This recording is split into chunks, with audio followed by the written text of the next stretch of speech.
আপনার স্ত্রীর ছবি আপনি সোশ্যাল মিডিয়ায় যখন দিবেন, বন্ধুরা নিচে লিখবেন নাইস। এই নাইস এর মানে কি বুঝতেছেন আপনি? সে কি বুঝাইতে চাচ্ছে? একটু বিবেকটা খরচ করেন।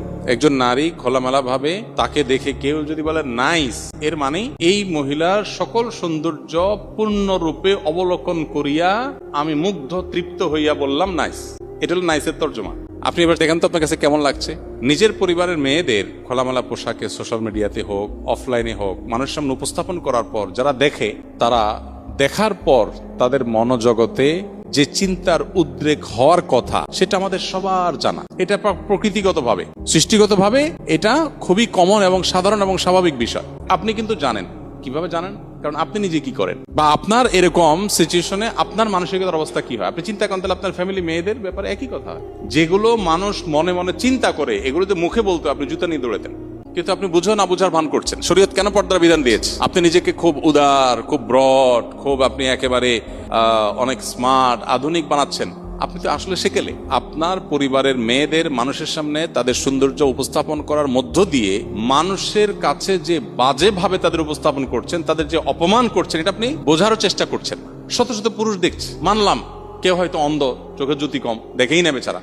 হতে পারে কিছু মানুষ ফিজিক্যালি অসুস্থ, তার মনে বাজে চিন্তা আসার সুযোগই নেই, অসুস্থ হতে পারে, এরকম আরো কিছু। কিন্তু শত শত হাজার হাজার মানুষ যখন দেখে, আপনি তো হলফ করে বলতে পারেন, নিশ্চিত বলতে পারেন যে কিছু মানুষ এখানে অবশ্যই মনে মনে তাকে নিয়ে জেনা করছে। সন্দেহ আছে কোনো? এইটুকু বোঝার জন্য তো পণ্ডিত হওয়ার দরকার নেই।